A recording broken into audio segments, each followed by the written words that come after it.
हमारी लाइफ के लिए जो सबसे ज़्यादा इम्पोर्टेंट है जानने के लिए, उन 5 शक्तियों के विषय में हम आपको बताने वाले हैं। और उन शक्तियों को जानना इसलिए ज़रूरी है क्योंकि अगर आपने उन शक्तियों को अपने लाइफ में इम्प्लीमेंट किया, आपने आपको उस तरीके से इंक्रीज करने का प्रयास किया उन पॉइंट को लेकर के, तो आने वाले समय में आप बहुत सक्सेस हो जाएंगे। तो वो 5 शक्तियां कौन सी हैं? पहली जो सबसे ज़्यादा इंपॉर्टेंट पॉइंट्स हम आपको बताने वाले हैं वो है आपका जो है मैन पावर। ये हमारी पहली शक्ति है, मैन पावर, लोगों की शक्ति। हमें हमेशा अपने जीवन में अपने मैन पावर को बढ़ाते रहना है, क्योंकि अगर आप अपने मैन पावर को नहीं बढ़ाएंगे तो आपकी पहचान खत्म हो जाएगी। आने वाले समय में आप अपनी ताकत खो देंगे। आप नहीं समझ पा रहे हैं कि ये कितना पावरफुल चीज़ है, कितना पावरफुल आपकी लाइफ में रोल प्ले करता है। जिसके पास जितनी ज़्यादा मैन पावर होती है ना, वो उतना ही शक्तिशाली इंसान होता है। तो आपको अपने अंदर अपने आप में इतना बदलाव लाना है कि कोई भी इंसान जो आपके पास आए वो आपका होकर के ही रह जाए। और उसके लिए आपको क्या करना होगा? अच्छे संबंधों को बनाने के लिए आपको अच्छे व्यवहार के साथ उसके साथ पेश आना होगा, उसके साथ अच्छे रिलेशनशिप बिल्ड करना होगा। परंतु आज के समय में क्या हो रहा है, भाई भाई में नहीं पड़ रहा है, परिवार में माँ बाप में इस तरीके की समस्याएं आ रही हैं। तो ये मत होने दीजिए प्लीज, क्योंकि ये आपके लाइफ के लिए बहुत ज्यादा नुकसानदेह है। भाई से नहीं बन रही ना, पड़ोसी से नहीं बन रही है, समाज में किसी से नहीं बन रही है, बनाने का प्रयास कीजिए, क्योंकि ये आपकी पावर है। मैं आज आपको इसके विषय में बताने वाला हूँ, ये क्यों है, कितना पावरफुल है, इससे क्या आप हासिल कर सकते हैं, ये चीज़ें आपको समझना है। तो आपको सबसे पहली चीज़ जो है वो आपको अपने पावर को समझना है, और वो पावर है मैन पावर। एक भाई दूसरा भाई जब कनेक्टेड होते हैं ना, तो बगल वाला भी डरता है, हिम्मत नहीं कहती उससे बात करने की। डर लगता है कि कहीं भाई दोनों भाई मिल करके हमें एक्शन न ले लें।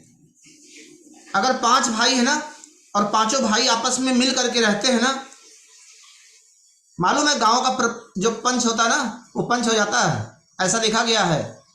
तो आपकी यूनिटी, आपका जो संबंध है ना, आपके भाइयों में कितना भी आपस में कितना भी मनमुटाव क्यों ना हो, किंतु मौका पड़ने पर सब एक हो जाइए। आपको अपने अंदर इस तरीके की फीलिंग हमेशा बना के चलना है कि हमें अपने संबंधों में कभी भी बिगड़ाव नहीं लाना है। बचपन के उन दिनों को याद करें जब छोटे थे, तो कैसे संबंध हुआ करते थे भाई भाई में, और वही आगे चल करके क्या हो जाता है। तो हमें इसको समझना होगा, हमें इसको ध्यान देना होगा, और ये मैन पावर है। देखिए एक चीज बता दे रहा, गंदा अगर पानी है ना, पीने के काम नहीं आता है ना, किंतु जरूरत पड़ने पे क्या होता है, आग बुझाने के काम आता है कि नहीं आता है।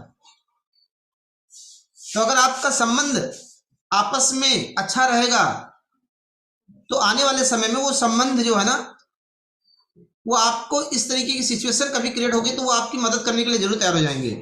तो आज से आप इस चीज को हमेशा ध्यान रखिए कि आपको रिलेशनशिप अपना लोगों के साथ अच्छा बना के चलना है। आपको अपने मैन पावर को बढ़ाने का प्रयास करना है। जितना ज्यादा आप अपने मैन पावर को बढ़ाते जाएंगे, उतना ही ताकतवर इंसान आप बनते जाएंगे। उदाहरण के रूप में अगर हम आपको बात करें कि किसी भी, चाहे आप इकोनॉमिक क्षेत्र में ले लीजिए, चाहे आप उसको धार्मिक क्षेत्र में ले लीजिए, चाहे उसको राजनीति के क्षेत्र में ले लीजिए, हर जगह आपको एग्जाम्पल मिल जाएंगे। जैसे अगर हम बिजनेस की बात करें, आज अगर धीरू भाई अंबानी का जो कारोबार है, मुकेश अंबानी या अनिल अंबानी ने इतना बड़ा कारोबार जो खड़ा किया है, मालूम है किसके दम पे? मैन पावर के दम पे। उनके पास लोगों की शक्ति है। आज जियो के पास कितना मैन पावर है, कितने लोग उसके कंज्यूमर्स हैं। उन्होंने क्या किया, लोगों के साथ कनेक्टिविटी बनाई। उन लोगों की ताकत है जिसकी वजह से आज वो नंबर 1 पे पहुंच गए। किसी भी धार्मिक संस्थान की बात करें, उनके धर्म के माध्यम से उनके जो अनुयायी हैं जितने ज्यादा होते हैं, वो उतना ही पावरफुल होते हैं। अगर हम राजनीति की बात करें, राजनीति में आप देखते होंगे कि एक सी ग्रेड का विद्यार्थी होता है, कोई एमएलए, कोई एमपी। अगर आप उसका सर्वे करेंगे ना, वो थ्रू आउट फर्स्ट क्लास नहीं होता है। मैक्सिमम जितने भी ऐसे लोग वहां पे चयनित होकर के जाते हैं ना लोगों के द्वारा, वो वहां जाने के बाद आपने देखा होगा कि एक व्यक्ति यहां से एमएलए चुन करके जाता है, और जब वो संविधान वहां पे पहुंचता है विधानसभा भवन में, और जब उसको मंत्री बना दिया जाता है, या एक एमपी चुन करके जाता है संसद में, और जब उस पार्लियामेंट में जाने के बाद उसको एक मिनिस्टर बना दिया जाता है, तो वो कितने लोगों के ऊपर शासन करता है और कैसे लोगों के ऊपर शासन करता है आपको पता ही होगा। कितने आईएएस, कितने आईपीएस, कितने आईएफएस अधिकारी उसके साथ में रहते काम करने के लिए, और वो सबका बॉस होता है। यस और नो? कितने लोग मेरी बात को समझ पा रहे हैं? यस। वो किसके दम पे है? मैन पावर के दम पे। मतलब एक सी ग्रेड का विद्यार्थी, और जो आईएएस, आईपीएस, आईएफएस, जितने भी ये अखिल भारतीय सेवाएं हैं, ये कोई साधारण लोग नहीं होते हैं, ये ए ग्रेड का ब्रेन होता है। और शासन कौन करता है? सी ग्रेड का विद्यार्थी। समझिएगा मैं जो बात आपसे बताने वाला हूं कितना इंपॉर्टेंट है आपकी लाइफ के लिए। अगर आपने पूरी बात को ध्यान से पांचों पॉइंट को सुना और लास्ट मोमेंट तक बने रह गए ना, तो आज आपकी थॉट चेंज हो जाएगी। तो एक जो सी ग्रेड का विद्यार्थी होता है, वो ए ग्रेड पर शासन करता है मैन पावर के दम पे। क्यों? क्योंकि उसको लोगों की शक्ति है वहां पर। एक विधायक आता है, एक एमपी आता है, और एक साधारण से काम को लेकर के कभी कभी देखते होंगे ना, बड़े बड़े अधिकारियों के ऊपर एक्शन ले लेता है। क्यों? कारण क्या? उनके पीछे मैन पावर है। तो आज से आपको अपने मैन पावर को क्या करना है? बढ़ाना है। अपने रिश्ते को बढ़ाना है। भाई भाई में नहीं पड़ रही है, छोड़िए, कोई बात नहीं, उनके साथ रिलेशनशिप बिल्ड करिए। पड़ोसी से रिलेशनशिप बिल्ड करिए। बगल वाले से कभी भी मन मुटाव रखने से कुछ नहीं मिलने वाला है। प्रेम से बातें करिए, मिल करके रहिए। जब आप ऐसे लोगों के साथ जितना ज्यादा कनेक्टिविटी बनाएंगे, जितना ज्यादा से ज्यादा लोग आपके संपर्क में रहेंगे ना, उतना आपका मैन पावर बढ़ेगा। और जितना मैन पावर बढ़ेगा, उसके बाद सारी पावर अपने आप बढ़ने शुरू हो जाएंगे। तो पहला पावर आज आपको मैंने बताया, वो क्या है? आपका मैन पावर। तो आज से अपने मैन पावर को बढ़ाने के लिए लगातार प्रयास करना शुरू कर दीजिए। और उसके लिए क्या करना होगा? आपको अपने रिलेशनशिप को बिल्ड करना होगा, संबंधों को बेहतरीन करने के लिए लोगों के साथ अच्छा व्यवहार करना होगा। दूसरा पावर आपको बताने वाले हैं, और वो दूसरा पावर क्या है? माइंड पावर, दिमाग की शक्ति। माइंड की जो पावर होती है ना, वो बहुत ही पावरफुल होता है। जब आप छोटे होते हैं, 20-25 साल तक की अवस्था तक आप अपने कॉलेज की पढ़ाई करना, सारी शिक्षा दीक्षा में आप बहुत सारा जो है एजुकेशन के नाम पे जो है तमाम समय उस पर लगाते हैं, तमाम पुस्तकें आप पढ़ते हैं। किंतु जब आप एक एज ग्रुप हो जाती है, शादी हो जाती है, और उसके बाद आपका एजुकेशन लाइफ, कॉलेज की लाइफ जब आपकी छूट जाती है ना, तो आप पढ़ाई छोड़ देते हैं। ऐसा नहीं करना है, क्योंकि ऐसा करने से आपका जो माइंड है ना, वो ओल्ड एजेज हो जाएगा। और यही हो रहा है ज़्यादातर लोगों के साथ में। जब तक शादी नहीं हुई थी, खूब पढ़ाई कर रहे थे, क्योंकि पढ़ाई करके नौकरी करना था, और उसके बाद शादी करनी थी, तो खूब मेहनत कर रहे थे। परंतु जैसे जो है शादी हो गया और जीविकोपार्जन में लग गए ना, उसके बाद फिर पढ़ाई पर ध्यान देना बंद कर दिए। ऐसा नहीं करना है। हमेशा ध्यान रखिएगा कि आपका जो ज्ञान है ना, वो आपकी शक्ति है। और आपकी शक्ति, आपका जो नॉलेज है, वो जब आप स्टडी करेंगे, जब आप पढ़ेंगे, तो आपका वो बढ़ेगा। और आपको ये करना ही पड़ेगा। क्यों? क्योंकि समय समय पर अपडेटिंग हो रही है, नए नए वर्जन आ रहे हैं, नई नई चीज़ें आ रही हैं। तो आपको अपने ज्ञान के प्रकाश को फैलाने के लिए आपको निरंतर पुस्तकों को पढ़ना पड़ेगा। अच्छी अच्छी पुस्तकें पढ़िए, अच्छे अच्छे विचारकों की ऑडियोज सुनिए, अच्छे अच्छे वीडियोस देखिए। वो आपको आने वाले समय में ना पावरफुल बनाने वाला है। क्यों? क्योंकि आप माइंड से पावरफुल होंगे। जब आप माइंड से पावरफुल होंगे ना, तो आप कुछ भी कर सकते हैं। लाइफ में कुछ भी करना आपके लिए कठिन नहीं होगा। बट अगर आपने अपने माइंड को खुराक नहीं दिया, आपने 20-25 साल तक की पढ़ाई करने के बाद फिर उसके बाद आप एकदम से शिथिल पड़ गए, तो आने वाले समय में ये आपका माइंड कमजोर हो जाएगा, और आप आने वाले समय में वो चीज़ नहीं हासिल कर पाएंगे जो हासिल करना चाहते हैं। क्योंकि समय समय पर सारी चीज़ें बदल रही हैं। आज से 20 साल 30 साल पहले की जो टेक्निकल चैलेंजिंग सिचुएशंस थी, आज वो बिल्कुल बदल चुकी है। आप आज हर क्षेत्र में देख सकते हैं। अगर कोई मेडिकल प्रोफेशन में है, जो पहले दवाइयाँ चलती थी, आज की दवाइयाँ सब बदल चुकी हैं। नए नए बैक्टीरिया, नए नए वायरस, नए नए तमाम प्रकार के जो है चैलेंजेस बॉडी में आ रहे हैं, उनको भी एजुकेशन लेना पड़ता है, उनको भी नई नई चीज़ें सीखनी पड़ती है। इंजीनियरिंग लाइन में जो 20 साल 30 साल 40 साल पहले जो कंस्ट्रक्शन होते थे ना, आज वो कंस्ट्रक्शन नहीं है, नई नई चीज़ें आ रही हैं, तो उनको भी सीखना पड़ता है। अगर आप किसी भी क्षेत्र में देखिएगा लाइफ के, तो हर क्षेत्र में अपडेटिंग हो रही है, नया नया वर्जन आ रहा है। तो आपको एजुकेशन पर बल देना है, आपको अपने माइंड को पावरफुल बनाने के लिए आपको ज्ञान हासिल करना है, और वो ज्ञान कहीं से भी मिल सकता है। मुझे मालूम है कि आप सारे लोग इस चीज़ के लिए तैयार हैं। क्यों? क्योंकि आप लगातार इस सेशन के पार्ट हैं। तो आपको अपने माइंड को पावरफुल बनाने के लिए हमेशा तैयार रहना है, और सुबह कम से कम कोशिश करना है, ज़्यादा समय नहीं तो 15 से 20 मिनट, आधा घंटा जरूर अपने अच्छी पुस्तकों को दीजिए। हर दिन कुछ अच्छे ऑडियोज को सुनिए, हर दिन कुछ नए वीडियोस को देखिए जो कि पावरफुल वीडियोस हैं, जो आपकी लाइफ में आपको कुछ ऐड ऑन करने वाली है। क्योंकि ये आपकी पावर है, ये आपकी शक्ति है, जो आपको आने वाले समय में जीवन की बुलंदियों पर लेकर के जाने वाली है। तो पहला पावर मैंने आपको बताया मैन पावर, दूसरा पावर मैंने आपको बताया माइंड पावर, तीसरा पावर भी जानना चाहते हैं।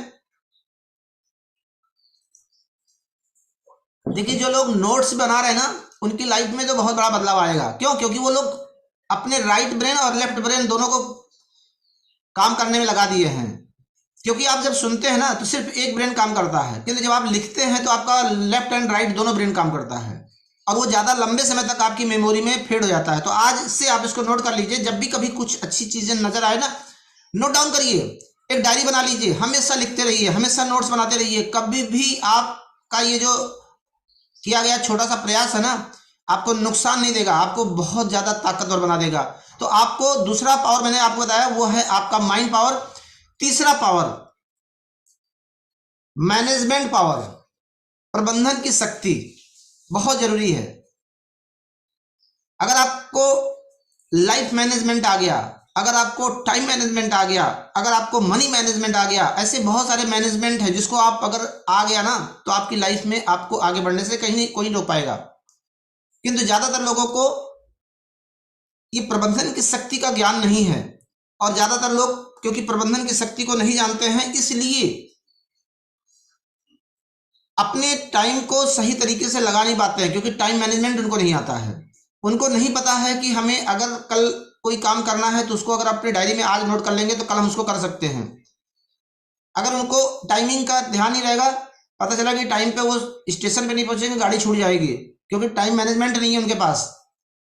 उनका विद्यालय, उनका जॉब, उनका कुछ भी हो सकता है। तो आपको टाइम मैनेजमेंट सीखना है, आपको मनी मैनेजमेंट सीखना है। बहुत सारे लोग पैसे का प्रबंधन नहीं जानते हैं।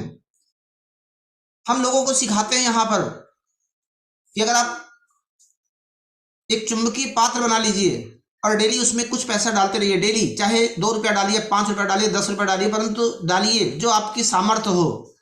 वो प्रबंधन आपका मनी मैनेजमेंट के अंतर्गत आता है। जब मनी आप इस तरीके से बचाना शुरू कर देंगे ना, आप देखेंगे साल 2 साल बाद आपके पास कितना ह्यूज अमाउंट हो जाएगा। तो आपको ये चीज समझना है कि आपको मनी मैनेजमेंट, आपको टाइम मैनेजमेंट, आपको लाइफ मैनेजमेंट सीखना पड़ेगा कि लाइफ में हमें कैसे किस किस तरीके से जिंदगी को जीना चाहिए, हमें कब किसके साथ क्या व्यवहार करना चाहिए, ये सब प्रबंधन के अंतर्गत आता है। और ये चीजें एक दिन में नहीं होने वाली है, किंतु लगातार निरंतर प्रयास करने से एक दिन हो जाएगा। आप अपने बच्चों को केवल इंग्लिश मीडियम की पढ़ाई करा करके शिक्षा देने के प्रयास मत करिए। केवल आप उनको किताबी कीड़ा मत बनाइए, बुकवर्म मत बनाइए। उनको आप डिसिप्लिन सिखाइए, और वो डिसिप्लिन की जो शिक्षा है ना, वो आपकी लाइफ में आपको और आपके बच्चों को एक बहुत बड़े लेवल पर लेकर के जाएगी। डिसिप्लिन का मतलब क्या है? सुव्यवस्थिति। तो आप अपने को पहले तो डिसिप्लिन में रखिए, समय पर उठना, समय पर काम को करना, समय पर हर कार्य करने की एक अच्छी आदत डालना, अपने लाइफ को सही तरीके से ध्यान देते हुए कार्यों को करना, खाने पर सही तरीके से ध्यान देना। छोटी छोटी चीज़ों पर आप अपनी लाइफ में, इन चीज़ों पर अगर आप ध्यान देते हैं तो भविष्य में आप अपने सुव्यवस्थित जीवन शैली से एक स्वस्थ और खुशहाल जीवन का निर्माण करने वाले हैं। तो आपको क्या करना है, सुव्यवस्थितीकरण को सीखना है, डिसिप्लिन को सीखना है। तो आप डिसिप्लिन को जब आप खुद करेंगे ना, तभी आप अपने बच्चों को सिखा पाएंगे। क्योंकि लोग अपने आप में डिसिप्लिन नहीं है और अपने बच्चों से अपेक्षा करते हैं कि बेटा तू डिसिप्लिन में रह, वो नहीं रह सकता है। और डिसिप्लिन में रहना बहुत जरूरी है। अच्छा, डिसिप्लिन की स्पेलिंग कौन बताएगा? डिसिप्लिन कितने अक्षर होते हैं? चलिए कोई बता दे। डिसिप्लिन में कितने अक्षर होते हैं? कौन बताएगा? हाथ ऐसे खड़ा करेंगे तभी हम समझ पाएंगे, नहीं तो हमें नहीं मालूम कि किसको आता है किसको नहीं आता है। या तो इलेक्ट्रॉनिक हैंड रेज कीजिए या फिर आप ऐसे हैंड रेज कर दीजिए। डिसिप्लिन में कितने अक्षर होते हैं? ये मैडम ने किया है, प्लीज अपने आप को अनम्यूट कीजिएगा जी। हमें बताना था।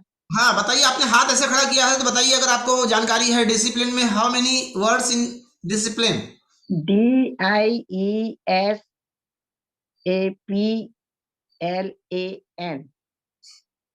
चलिए जितेंद्र जैन जी ने हैंड रेज किया है, जितेंद्र जी के पास चलते हैं जी। Good morning sir. 10 अक्षर होते हैं। कौन कौन से हैं? DISCIPLINE। डिसिप्लिन में आपने जो बताया 10 अक्षर होते हैं, सही बताया, बट स्पेलिंग फिर से बताइए। DISCIPLINE। यानी वाह ग्रेट, जोरदार क्लैपिंग करेंगे। सही आपने बताया है, आपको मिलते हैं पूरे के पूरे 10 नंबर। चलिए ठीक है, बहुत अच्छा है। देखिए अब हम आपको ये बताने वाले हैं कि इसके पीछे रीजन क्या है। जैसे डी अल्फाबेट में आप अगर यहाँ पे हैं तो थोड़ा सा कम्युनिकेट करते रहिएगा। डी कौन से नंबर पे आता है? ए बी नंबर पे। सी डी, चौथे नंबर पे। तो डी के आगे लिखिए 4 नंबर, जल्दी जल्दी लिखिएगा। अभी मैं कुछ आपको सिखाने वाला हूँ, कुछ मीनिंग समझाने वाला हूँ। तो जो लोग यहाँ पर बैठे हुए हैं ना, वो डिसिप्लिन का मतलब भी समझिए। डिसिप्लिन से क्या लाइफ में मिलने वाला है। तो डी के आगे 4, क्योंकि ए बी सी डी चौथे क्रमांक पे आता है ये, तो 4 लिख दीजिए उसके आगे। उसके बाद आपने क्या बताया? आई। आई किस नंबर पे आता है? 8वें नंबर पे। ABCD। 9वें नंबर पे। यस 9वें नंबर पे है। तो आप आई के आगे 9 लिखिए। 9 लिखो 9। देखो लाभ बताओ। 9 लिखिए। और अब आपको हम बता देते हैं, यस आपने बताया था, तो यस आपका जो है आता है 19वें नंबर पे। आप लोग 19वें नंबर पे। 19वें नंबर पर आता है। और उसके बाद सी जो है वो तीसरे नंबर पे आता है। लिख लीजिए आप लोग, क्योंकि डिस्टर्बेंस हो रहा है तो हम ज्यादा डिस्टर्बेंस नहीं करेंगे। तो डी जो है चौथे नंबर पे, आई जो है 9वें नंबर पर, यस क्योंकि स्पेलिंग में DIS होता है, तो यस जो है 19वें नंबर पे आता है। उसके बाद सी, तो सी फिर किस नंबर पे आता है? तीसरे नंबर पे। ABC तीसरे नंबर पे आ रहा है। उसके बाद आई 9वें नंबर पर है। पी जो है 16वें नंबर पे है। डिसिप्लिन की बात कर रहे हैं ना। यल आता है उसके बाद, मतलब पी के बाद यल आता है ना, तो यल जो है वो 12वें नंबर पर है। और आई जो है फिर 9वें नंबर पर है। एन जो है 14वें नंबर पर है। और ई जो है 5वें नंबर पर है। कितने लोगों ने लिखा है? डी के आगे 4, आई के आगे 9, यस के आगे 19, सी के आगे 3, आई के आगे 9, पी के आगे 16, यल के आगे 12, आई के आगे 9, एन के आगे 14, ई के आगे 5। टोटल जोड़ लीजिए। टोटल जोड़ के बताइएगा जल्दी से, कौन बताएगा?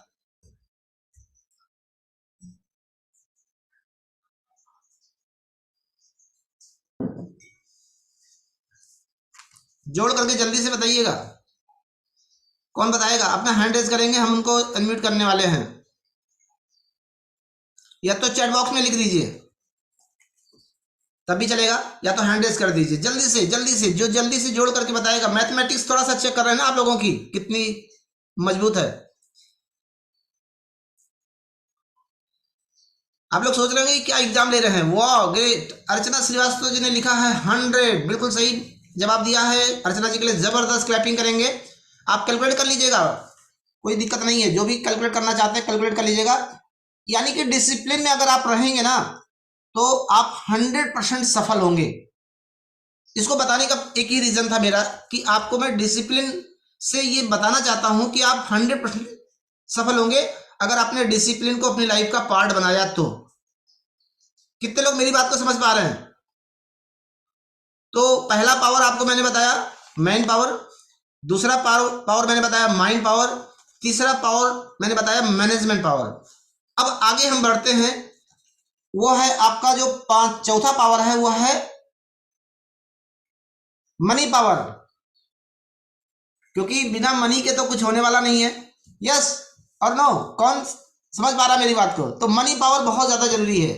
तो मनी पावर, देखिए इस भौतिकवादी युग में ना पैसा बहुत जरूरी है। पैसा जो है ना भगवान तो नहीं है, बट पैसा जो है ना आज के समय में भगवान से कम भी नहीं है, क्योंकि बिना पैसे से कुछ होने वाला नहीं है। बड़ी बड़ी मशीनरीज जितने भी चीजें हैं ना सब पैसे पे चलता है, सारी चीजें उसी पर डिपेंडेंट है। तो आपको क्या करना होगा, समझना होगा। इसीलिए मैंने मनी पावर को एक अलग ही पावर दे दिया। तो आपको ये चीज समझना होगा कि आपके पास पैसा होना बहुत जरूरी है, और अगर आपके पास पैसा है और अगर आप पैसे को सही तरीके से यूटिलाइज करना सीख जाएंगे ना तो आपसे ज्यादा पावरफुल इंसान कोई नहीं होगा। और आज आपको बता देना कि बहुत सारे लोग जो आज पैसे वाले हैं ना उन्होंने पैसे का मैनेजमेंट सीखा था, जिसकी वजह से आज वो वहां पे है। तो आपको माइंड पावर, आपको जो है मनी पावर, और आपको जो है मैन पावर, आपको जो है मैनेजमेंट पावर, इस सब कुछ सीखना होगा स्टेप बाय स्टेप। जैसे जैसे आप इसको सीखते जाएंगे, जैसे जैसे आप अपने नॉलेज को बढ़ाते जाएंगे, जैसे जैसे आप अपनी पावर को बढ़ाते जाएंगे, आप देखेंगे कि आप एक शक्तिशाली इंसान बनते चले जा रहे हैं।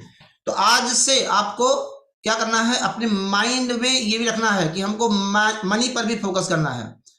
और हर क्षेत्र में काम आता है, कहीं भी कोई भी क्षेत्र आप देख लीजिए, बिना पैसे के कुछ नहीं होता है। उसके लिए क्या करना होगा, आपको पैसे को सही तरीके से इन्वेस्टमेंट करना सीखना होगा।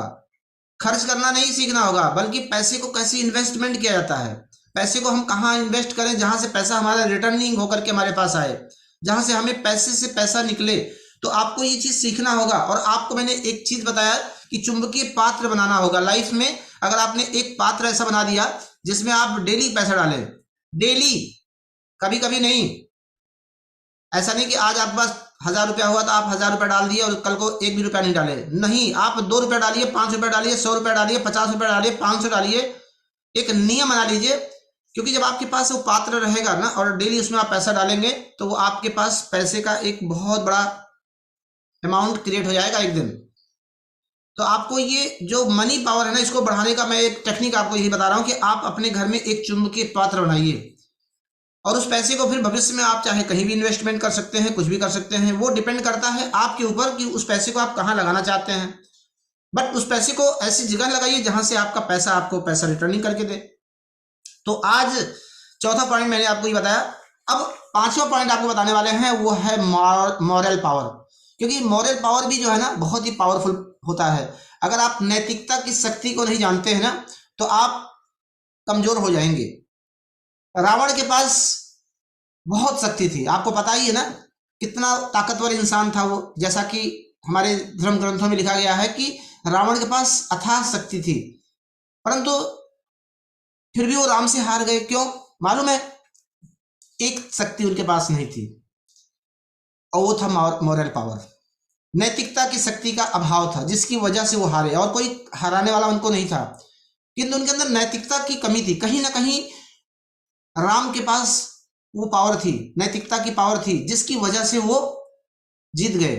तो लाइफ में जब भी आप इस चीज को ध्यान देंगे ना तो आपको बहुत ज्यादा रिलेट करेगा कि आपको एक मॉरल पावर अपना डेवलपमेंट करने के लिए नैतिकता की शक्ति को हमेशा ध्यान रखते हुए कार्य करना होगा। और यही नैतिकता की शक्ति आपको इतना ताकतवर बना देगी कि आप एक दिन एक साधारण इंसान से बहुत बड़े इंसान बन जाएंगे। व्यापार में अगर आज आप हैं, आप देख रहे होंगे व्यापारिक गतिविधियां कितनी चेंज हो चुकी है।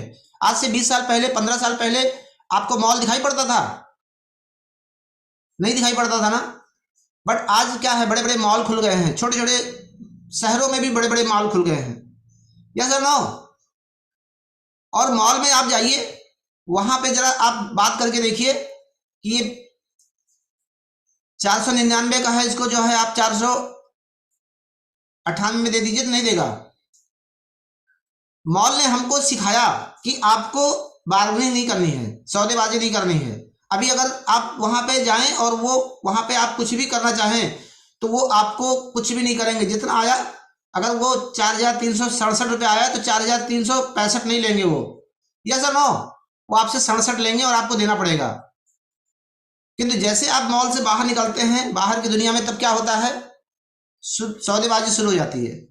फड़ी वाले के पास गए, कुछ भी बताया आपने, कुछ भी देखिए उन्होंने क्या किया, मॉल वालों ने क्या किया, अपना एक रूल और रेगुलेशन बनाया, एक एथिक्स बनाया।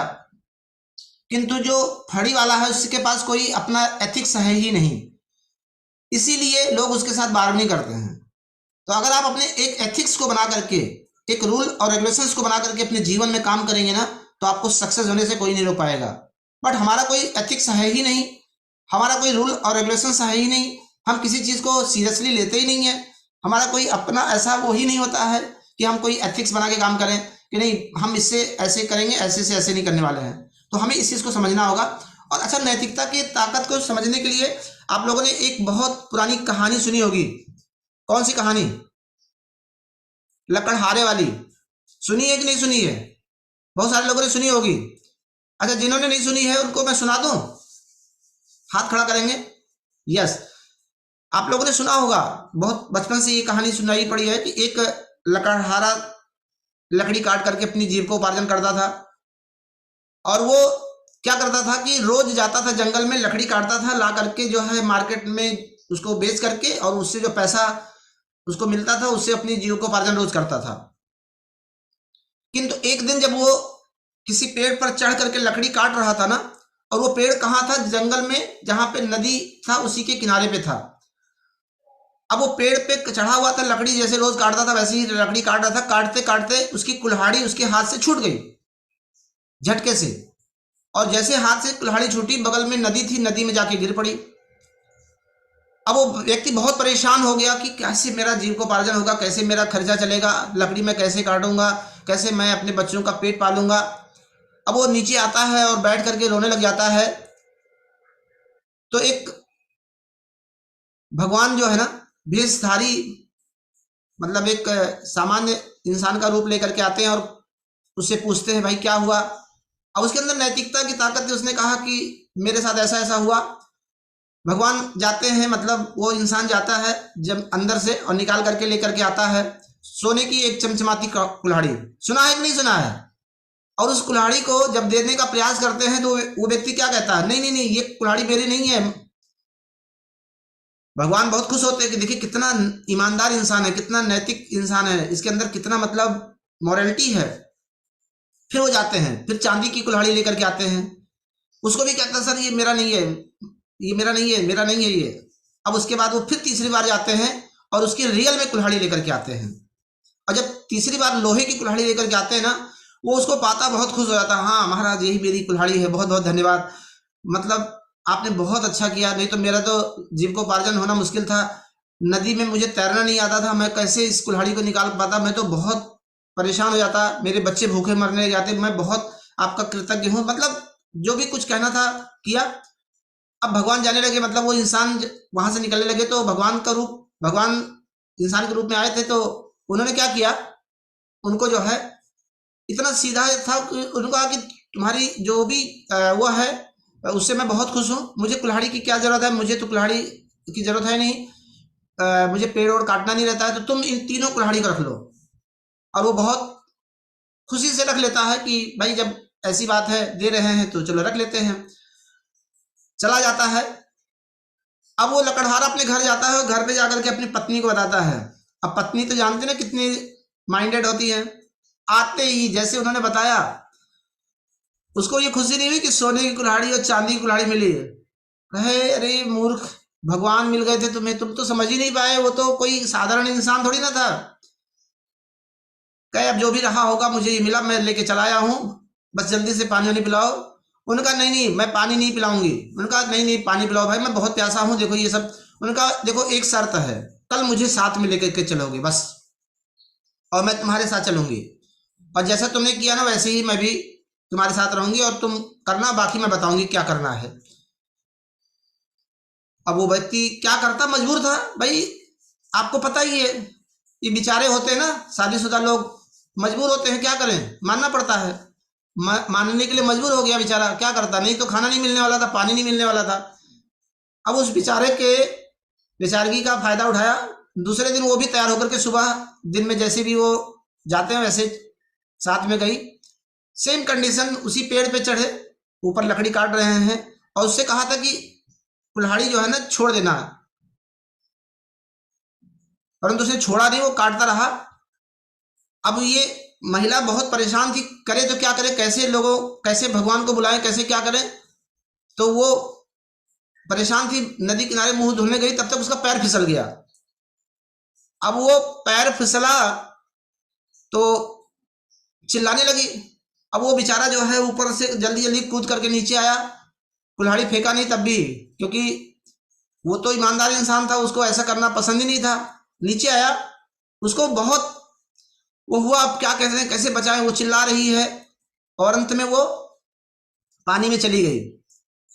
वो बैठ कर रो रहा है, चिल्ला रहा है। भगवान पुनः भेष बना करके पहुंचे उसके पास और कहने लगे भाई क्या बात है, क्यों रो रहे हो। उन्होंने कहा कि भगवान ऐसी ऐसी समस्या है।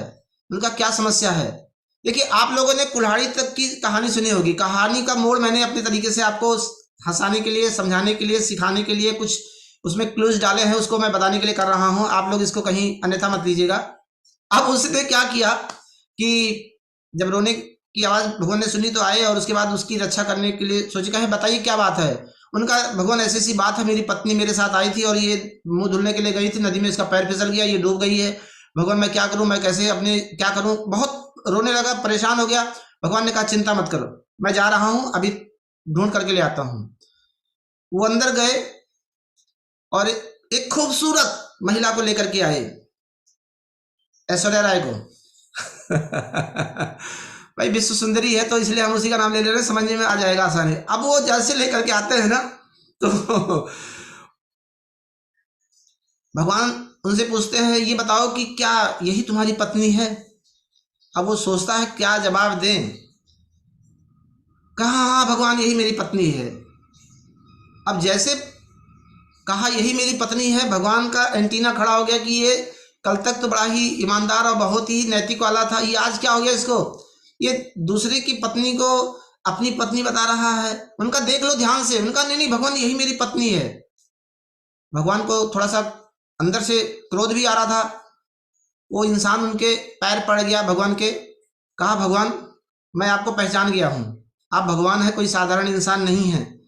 आप जो है ना, मैं आपसे क्यों कह रहा हूं आप समझिए, अभी मैंने आपसे अगर ये कहा कि ये मेरी पत्नी नहीं है तो अभी आप फिर पानी में जाएंगे और फिर दूसरी लेकर के आएंगे कैटरीना कैफ को, और फिर तीसरी बार जाएंगे तो मेरी रियल वाली को लेकर के आएंगे, और जब मैं तीनों को बताऊंगा हाँ हाँ तीसरी वाली मेरी रियल है तो आप क्या करेंगे, तीनों मुझे दे देंगे। तो एक पत्नी तो मैं संभाल नहीं पा रहा हूं, मैं तीन तीन पत्नियां कहां से संभाल पाऊंगा बताइए भगवान। इसीलिए मैंने कह दिया कि जो भी मिला इसी से मैं अपना काम चला। तो ये बात थी, आगे का जो मैंने केवल आपको हंसाने के लिए ये पॉइंट्स बताए हैं, बाकी कोई ऐसी बात नहीं है, कोई भगवान ऐसा नहीं मिला, ना कहीं किसी को मिलने वाला है, ना आप लोग ऐसी गलती करिएगा इस ठंडी में कि कुल्हाड़ी लेकर के नदी किनारे पहुंच जाइए पेड़ पर और आप भी ऐसा ट्रायल करने शुरू कर दें। सारी रिस्पॉन्सिबिलिटी आपकी होगी, मेरी कोई रिस्पॉन्सिबिलिटी नहीं है।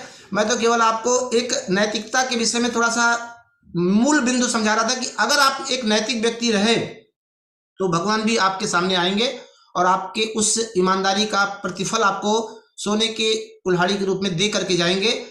बाकी की स्टोरी स्वरचित है, जिसको हंसाने के लिए मैंने कहा है और वो आपको केवल हंसने के लिए इस्तेमाल करना है। अब आपको ये पांचों पॉइंट्स आपको पता चल गया ना। पहला मैंने आपको बताया कौन सा पावर, पहला पावर कौन सा पावर है, मैन पावर। यस, पहला पावर मैन पावर, दूसरा पावर माइंड पावर, तीसरा मैनेजमेंट पावर, चौथा मनी पावर और पांचवा मॉरल पावर। ये पांचों पावर आपकी लाइफ में बहुत इंपॉर्टेंट है और इन पॉइंट्स को अगर आपने ध्यान दिया अपनी लाइफ में तो आने वाले समय में आप कितनी बड़ी सफलता हासिल कर सकते हैं ना, इसका आप मूल्यांकन नहीं कर सकते हैं। आपको बस इन पावरों को बढ़ाते रहना है, बढ़ाते रहना है, बढ़ाते रहना है। जितना आप बढ़ाते जाएंगे उतना ही आप सक्सेस होते जाएंगे और आप सफल होंगे। तो आपको इस चीज को समझना होगा, लाइफ में छोटी छोटी चीजें होती हैं बट बहुत इंपॉर्टेंट होती हैं, और अगर इन छोटी छोटी पॉइंट्स को ध्यान में रखें तो आपको आने वाले समय में कहीं भी कोई भी व्यक्ति रोक नहीं सकता है सफल होने से। और एक चीज बता दे रहा हूं ना, लाइफ में एक दिन में कुछ नहीं होने वाला। आप ये सोचे कि एक दिन में कुछ हो जाएगा, तो नहीं होगा, परंतु एक एक दिन के आपके अच्छे प्रयास से एक दिन हो जाएगा। अच्छा, एक चीज बताइए, क्या एक दिन में जो है ना कोई इंसान बड़ा हो जाता है? नहीं ना। कोई एक दिन में चलना सीख जाता है क्या? नहीं सीखता है। क्या एक दिन में कोई बोलना सीख जाता है? नहीं सीखता है। अरे भाई, अगर सचिन तेंदुलकर की बात करें, हम क्रिकेट के भगवान हैं, एक दिन में क्या वो मास्टर ब्लास्टर बन गए थे? नहीं बने थे ना। एक दिन में क्या जाकिर हुसैन जो है तबला वादक, जो कि नंबर 1 पे बने थे, तो क्या वो एक दिन में जो है तबला वादक बन गए थे? नहीं। एक दिन में कोई नहीं बनता है। एक दिन में सचिन मास्टर ब्लास्टर नहीं बन सकते हैं, न बने हैं। एक दिन में जाकिर हुसैन तबला वादक के रूप में इतना मशहूर नहीं हुए। एक दिन में ना आपने चलना सीखा, ना एक दिन में आपने बोलना सीखा। एक दिन में कुछ नहीं होता है, किंतु एक एक दिन के आपके प्रयास से एक दिन हो जाता है। तो कौन बदला? सचिन बदले ना। उन्होंने एक एक दिन अपने अंदर बदलाव लाया, तब जाकर के वो मास्टर ब्लास्टर बने।